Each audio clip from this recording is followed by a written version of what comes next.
Welcome, ladies and gentlemen, to the second episode of Max Talks Movies. My name is your host, Max Didenberg, and today I have my second review here on the channel. It's called The Lovebirds, a Netflix film that was supposed to come out in April theatrically, but because of the pandemic, was moved to Netflix, and it came out today, May 22nd, 2020. So before I get into my thoughts, comment, and subscribe to the YouTube channel and leave your thoughts. Did you like The Lovebirds? And have you not seen Lovebirds yet? Are you excited to see The Lovebirds? Tell me that in the comments section below. So now let's get into The Lovebirds, directed by Michael Showalter, who directed The Big Sick. He reunites with Kumail Nanjiani, and now the addition of Issa Rae. And the film's about there are a couple experiencing a defining moment in their relationship when they're embroiled in a murder mystery. As their journey continues, their names take from the name from one extreme and hilarious circumstance to the next. They must figure out how they and their relationship can survive the night. I was really excited for this movie. I was going to see it in theaters, planning to, obviously, in April, but because of the circumstances, here we are on Netflix. I love these two leads right here. Kumail, I've loved in The Big Sick, as I alluded to earlier, but even in like a bad movie like Men in Black International, he probably stole the movie as the voice. And I saw Stuber last year. I thought the movie was average, but he was really funny in the movie. And up here, Issa Rae, I'm a huge fan of Insecure, and Insecure is still going on. We still have 4 or 5 episodes left this season. So I love Issa Rae and Insecure. And then I saw her in a movie earlier this year with Lakeith Stanfield, a romantic movie called The Photograph. And I gave it a 3 out of 5 stars. I thought it was just fine. Their storyline was great. The other storyline in that movie was not good. So I was excited to see how these work. And obviously, how this review normally works, everyone, is that I'll go through my positives first, then I'll go into my negatives, followed by my score. So stick tight for this review. And this is also a non-spoiler review. So if you haven't seen the movie, this is freedom for you to listen to this review without hearing any plot details, spoiler-wise in general. So easily, the best part of the movie is our two leads, played by Kumail Nanjiani and Issa Rae. They are as fantastic as marketed. If you are huge fans of either of these two actors, I highly recommend this movie in general. Kumail, I thought, is really, really good again in this movie. They have great comedic timing, the two of them, but also they have a great relationship. They have great relationship here, great chemistry is what I meant to say, sorry. They have great chemistry in this movie. You really feel like they've been a couple for a while, and that's a good thing. Not romantically, just feeding off of each other. Their jokes really worked. And another strong part of the film was just the opening act. Getting to know these two characters was really funny. And then the first scene where you basically get thrown into this murder mystery, I think it worked really well. But in general, they were never boring to watch on screen. And what's great about this movie is that they're never basically on screen one at a time. They're always together. No one's getting one spotlight. This is both of their movies equally. They both go through a lot in this movie, and that's why it's really funny. They get beat up a lot. They're put, obviously, it's like a date night movie. They're put into crazy situations that you can't think they're going to get out of until, obviously, they probably will get out of that situation. But it's a really, really fun premise, pretty unique premise. Haven't really seen this type of premise in a long time. So it's nice to see him brought back. But that will move me into my negatives of the movie. And that is that the film is also just way too ridiculous with the premise. And there's a lot of twists that I think the filmmaker intended on becoming clever, and it just wasn't that clever. The first part of that negative was the ridiculousness. They are put into, obviously, some crazy situations, but for me, it got way too ridiculous, especially with the scene where they have masks on. It just takes me out of the movie of what they were watching. It wasn't funny, and it really just took me out of the movie, especially when it was supposed to be really tense. They were trying to not be seen, and then once it happens, once whatever happens, whatever they have to watch, I'm not going to spoil it, but man, it is disturbing, and it takes you out of the movie. Anna Kemp from Anna Camp from the Pitch Perfect movies is also in here for a brief minute. Her scene does not work as well. It's just kind of random. It's just like a kind of a mini bump on the road. And I like that she was in it. Her character is fine, and her voice is cool. But her the bump on the road for me was a nice idea. But the scene just kept going and going. They meet her, they talk to her, then they go to the barn scene that you see in the trailer, and stuff happens. And for me, it just kept dragging. And that was the only part of the movie though that did drag. Um, and then it was just a little ridiculous. The twist with our main villain, I guess you would say, of the movie, you could easily see a mile away. And again, they're using Uber throughout the movie, and it wouldn't really make sense if they were being hunted by the police for them just to be using Uber the whole time. It really didn't make any sense how they were able to not be seen by the police for such a long amount of time.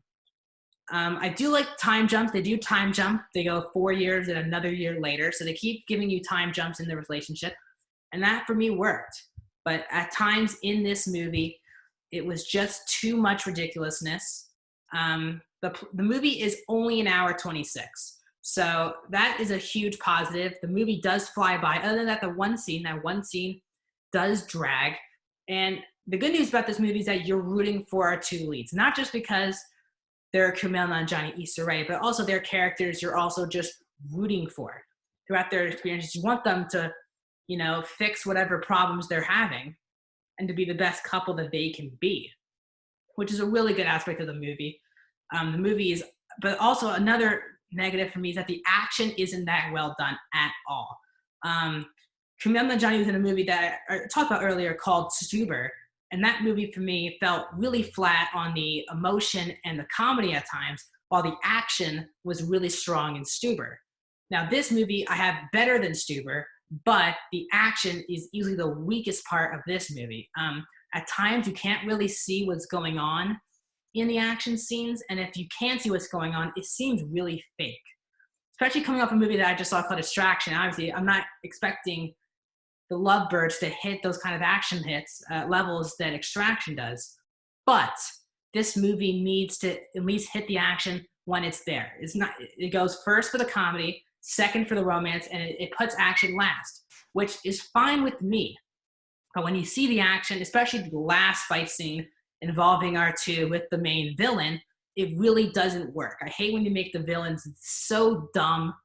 And that's obviously, I'm not going to get into who the villain is and who he's working for, but you could kind of pick that to pieces really on the opening scene that you see him in, and that was really disappointing. The movie is obviously going to be predictable. It's the Lovebirds.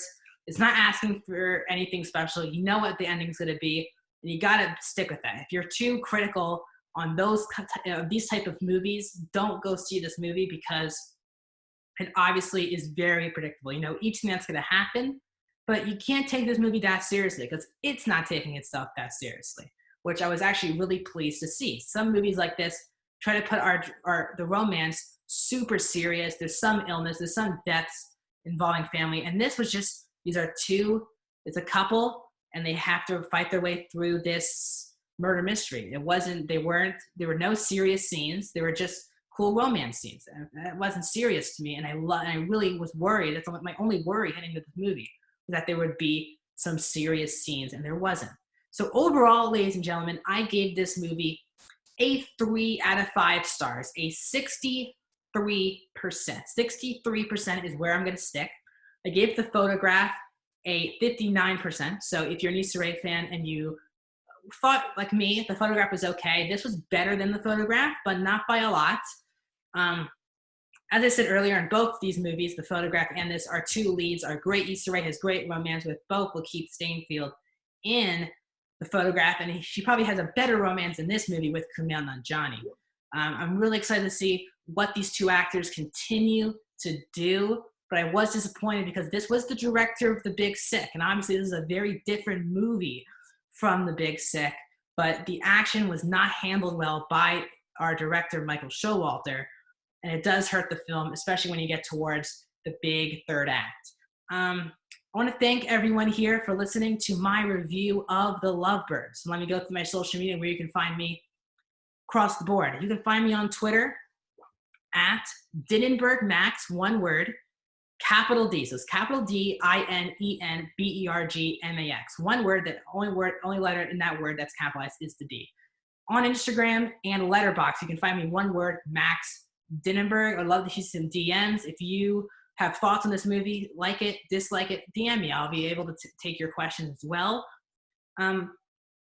Also, Letterboxd. If you haven't heard of Letterboxd, please go over there. You can see all of my written reviews, my lists of every franchise and all the movies I've seen so far this year. You can always see that on my channel. Lovebirds, by the way, this is my 30th film I have seen this year and the 19th Netflix film.